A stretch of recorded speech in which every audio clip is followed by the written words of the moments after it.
Now to the demand for justice after the loss of George Floyd, Ahmaud Arbery, and Breonna Taylor. You haven't heard her name maybe as much, but getting more attention and more headlines. And we've seen some recent protests in Louisville for Breonna, where she died. She was killed by police in her own apartment. Deborah Roberts joins us now with more. And Deb, maybe not getting as much focus, but there are a long list of black women who also lost their lives at the hands of police officers. That's right, TJ. A lot of people have heard that heartbreaking list of black males, boys and men who have died in violent encounters, often with the police. But what many don't know as well is that there is also a list of women who have died in the same astonishing way. Today would have been Breonna Taylor's 27th birthday. Breonna was just full of life. She loved life. She light up a room.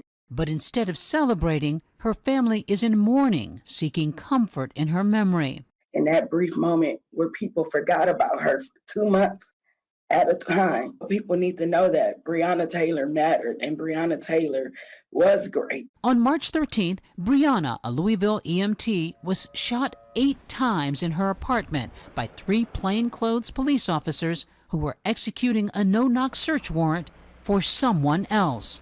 Fearing intruders were breaking in, Breonna's boyfriend, Kenneth Walker, a licensed gun owner, fired a shot, and the officers responded with 20 rounds in return. Bree, you said 26. Where was she shot at? I don't know. She's on the ground right now. I don't know. A fatal error that took the life of a young woman who had dreams of being a nurse. Black Lives Matter! Black Lives Matter! As the nation grapples with the realities of racial injustice in the cases of George Floyd, Ahmaud Arbery, Say her name! Breonna Taylor! Protesters insist her name won't be forgotten. Breonna Taylor now joins a sad list of other women like Sandra Bland, Tatiana Jefferson, Tanisha Anderson, and Yvette Smith in a tragic roll call, a reminder that black women are not exempt from police brutality. Though their stories have not garnered as much national attention, activists insist they are by no means less tragic than the names of George Floyd, Michael Brown, Trayvon Martin, Philando Castile, Eric Garner, Tamir Rice, and Freddie Gray. The erasure of black women is a consequence of the fact that we don't know their names, and so therefore we don't know their stories. Kimberly Crenshaw, activist and creator of the hashtag Say Her Name, says black women cannot be an afterthought in the fight against unjust policing. Say Her Name attempts to make the death of black women an active part of this conversation by saying her names. If black lives really do matter, all black lives have to matter.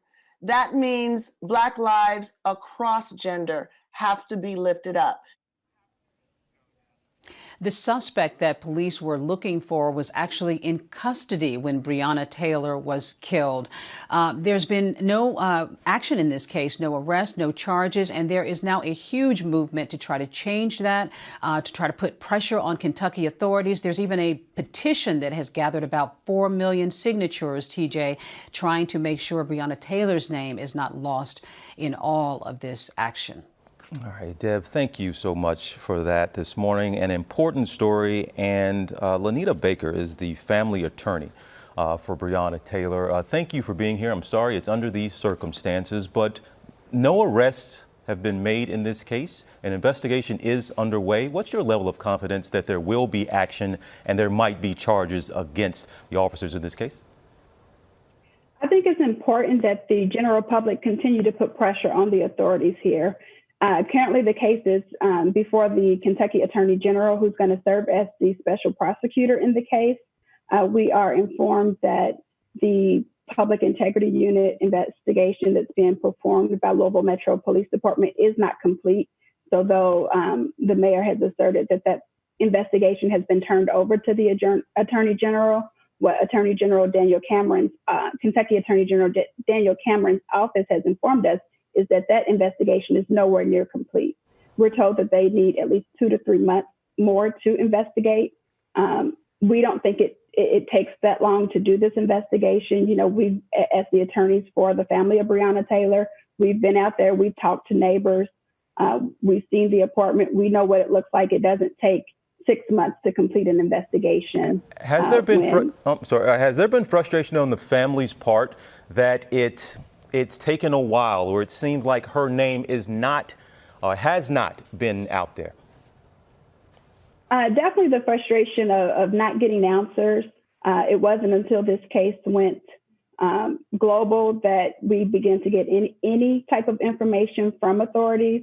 The 911 call that you played, we just got that last week as a result of a subpoena from the lawsuit that was filed, but it was not being turned over by the authorities absent that subpoena. And so the frustration level is that the lack of answers, the lack of knowing, why does it take 2 to 3 months more to do an investigation? You know, one of the other things we've uncovered through this case going global through media sources is that the search warrant that was executed for specifically for Breonna's apartment it contained lies, straight out lies that the postal inspector said we did not give this information to this officer that was included in the affidavit. That information was uncovered within days of the authorities releasing the search warrant. So if we're able to get this information as quickly as we are, why can't the Public Integrity Unit also get this information that quickly? And we know, as we wrap it up here, there is something that is coming out of it, possibly a Breonna's Law, where they're trying to end these no-knock warrants, one that was executed there, as you're talking about. So there is something maybe that is going to come out of this. We appreciate you being here. Our best to you and the family. And say her name, Breonna Taylor. Ms. Baker, thank you so much for being with us. All right, our best to the family. Mm-hmm. Thank you. All right. Well, hey there, GMA fans. Robin Roberts here. Thanks for checking out our YouTube channel. Lots of great stuff here. So go on, click the subscribe button right over here to get more of awesome videos and content from GMA every day, anytime. We thank you for watching, and we'll see you in the morning on GMA.